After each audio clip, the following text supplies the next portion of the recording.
சிறுபான்மையினரை பாதுகாப்பவர்கள்தான் உண்மையான இந்துக்கள் என்று காங்கிரஸ் முன்னாள் அமைச்சர் ப. சிதம்பரம் பேசியுள்ளார். நாடாளுமன்ற தேர்தல் சூடுபிடித்துள்ள நிலையில் திருபுவனம் தாலுகாவை சுற்றியுள்ள கிராமங்களில் பெரும் அமைதி நிலவி வருகிறது. தமிழகத்தில் லோக்சபா தேர்தல் வரும் ஏப்ரல் 19ஆம் தேதி நடைபெறவுள்ளது.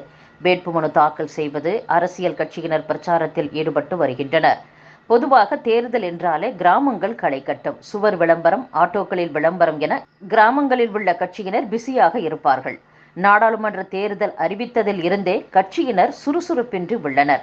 தேர்தல் கமிஷன் கெடுபிடியே காரணம் என கூறப்பட்டாலும் அரசியல் கட்சி நிர்வாகிகள் பலரும் தேர்தல் கமிஷனை காரணம் காட்டி செலவழிக்க தயங்குவதால் கட்சியினர் பிரச்சாரம் உள்ளிட்டவற்றில் ஆர்வம் காட்டாமல் உள்ளதாக கூறப்படுகிறது.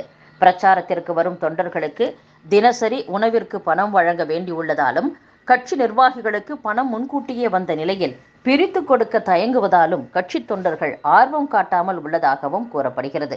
இது பற்றி தொண்டர் ஒருவர் கூறுகையில், ஒன்றிய அளவில் நிர்வாகிகளுக்கு பணம் வழங்கிவிட்டனர். தேர்தலுக்கு இன்னும் 20 நாட்கள் உள்ள நிலையில் இப்போதே பணம் கொடுத்தால் கட்டுப்படியாகாது என பணம் தர நிர்வாகிகள் மறுக்கின்றனர். தேர்தல் காலத்தில்தான் தொண்டர்களிடம் ஓரளவிற்கு பணப்புழக்கம் இருக்கும். நிர்வாகிகள் தர மறுப்பதால் நாங்களும் பிரச்சாரத்திற்கு எந்த வேலையும் செய்யவில்லை என்று தொண்டர் ஒருவர் கூறியுள்ளார். சிவகங்கை தொகுதியில் போட்டியிடும் அதிமுக, காங்கிரஸ் வேட்பாளர்களை விட பாஜக வேட்பாளரின் சொத்து மதிப்பு 304.92 கோடி ரூபாயாக உள்ளதாக அறிவிக்கப்பட்டுள்ளது. தமிழகத்தில் நாடாளுமன்ற தேர்தல் வாக்குப்பதிவு ஏப்ரல் 19ஆம் தேதி நடைபெறவுள்ளது. தேர்தல் தேதி அறிவிக்கப்பட்ட நாள் முதல் தேர்தல் நடத்தை விதிகள் அமலுக்கு வந்துள்ளன. விதிகளின்படி தேர்தல் பிரச்சாரத்திற்கு பயன்படுத்தப்படும் வாகனங்களுக்கு தேர்தல் நடத்தும் அலுவலரிடம் உரிய அனுமதி பெற வேண்டும். அனுமதி பெறாமல் தேர்தல் பிரச்சாரத்தில் ஈடுபடுத்தப்படும் வாகனங்கள் தேர்தல் கண்காணிப்பு குழுவினரால் பறிமுதல் செய்யப்படும். இதேபோல் தேர்தல் விதிகளின்படி கார்களில் கட்சி கொடி கட்டுவதற்கு அனுமதி பெற வேண்டும். ஆனால் காரைக்குடி மற்றும் புதுவையல் பகுதிகளில் கட்சி கொடி பயன்படுத்தி ஏராளமான கார்கள் வலம் வருகிறது.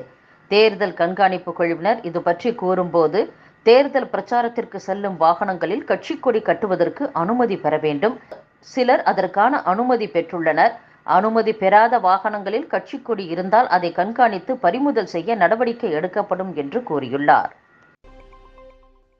திண்டுக்கல் திருச்சி ரோடு காட்டாஸ்பத்திரி அருகே இந்தியன் வங்கி ஒன்று உள்ளது. அந்த வங்கியை ஒட்டி ஏடிஎம்மும் உள்ளது. இங்கு நேற்று இரவு 9:30 மணிக்கு 2 பெண்கள் ஆட்டோவில் வந்து பணம் எடுக்க வந்தனர். அப்போது திடீரென அபாய சங்கு ஒலிக்க ஆரம்பித்தது. இதை பார்த்ததும் அந்த பெண்கள் அச்சத்தில் வெளியே ஓடி வந்தனர். அக்கம் பக்கத்தில் இருந்தவர்களும் அபாய ஒலியை கேட்டு வங்கி ஏடிஎம்மில் ஏதோ கொள்ளை முயற்சி நடக்கிறதா என அச்சத்தில் ஓடி வந்து பார்த்தனர். அதற்குள் அங்கு வந்த போலீசார் அவற்றை ஆய்வு செய்தனர். ஆய்வின் போது அபாய சங்கு ஒலித்துக் கொண்டே இருந்தது. இதையடுத்து போலீசார் தொழில்நுட்ப கோளாறுகள் ஏற்பட்டுள்ளதா என ஆய்வு செய்தனர். சிறிது நேரத்தில் அபாய ஒலி நின்றுவிட்டது. தொடர்ந்து போலீசார் அக்கம் பக்கத்தில் இருப்பவர்களிடம் கொள்ளை முயற்சி ஏதாவது நடைபெற்றதா என்று விசாரணை மேற்கொண்டனர். கடந்த மக்களவைத் தேர்தலில் பாஜக வெற்றி பெற்று நரேந்திர மோடி தலைமையிலான ஆட்சி அமைத்தது. அவர் தேர்தல் நேரத்தில் கொடுத்த வாக்குறுதிகளை நிறைவேற்றவில்லை.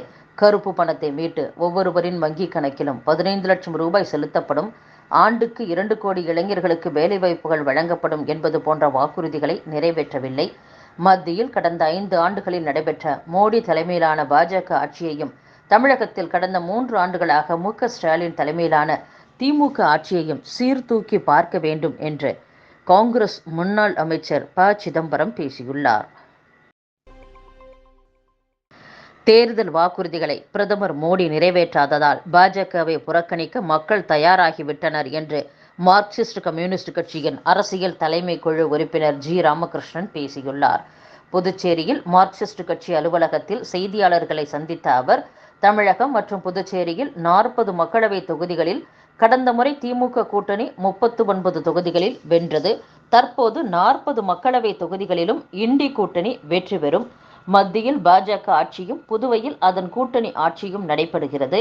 ஆனால் புதுவை மக்களின் நலன் காக்கப்படும் வகையில் எந்த திட்டமும் செயல்படுத்தப்படவில்லை. கடந்த 2014ஆம் ஆண்டு மக்களவை தேர்தலின் போது மத்தியில் பாஜக ஆட்சி அமைந்தால் ஆண்டுக்கு 2 கோடி பேருக்கு வேலைவாய்ப்பு அளிப்போம், விவசாயிகளின் வருமானத்தை இரட்டிப்பாக்குவோம் என வாக்குறுதி அளித்தனர். கடந்த 10 ஆண்டுகளில் மத்திய பாஜக ஆட்சியில் பிரதமர் மோடி தனது வாக்குறுதிகள் எதையும் நிறைவேற்றவில்லை. எனவே பாஜகவை புறக்கணிக்க மக்கள் தயாராகிவிட்டனர் என்றும் ஜி. ராமகிருஷ்ணன் பேசியுள்ளார்.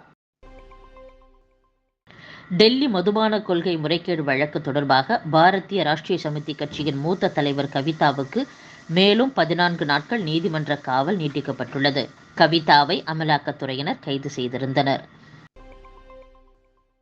எக்ஸ்போசாட் திட்டத்தின் கீழ் விண்ணுக்கு அனுப்பப்பட்ட PSLV ராக்கெட்டின் இறுதி நிலை ஆய்வு கருவிகள் அனைத்தும் அவற்றின் பணிகளை வெற்றிகரமாக நிறைவு செய்ததை அடுத்து பூமிக்கு மீண்டும் திருப்பி கொண்டு வரப்பட்டது.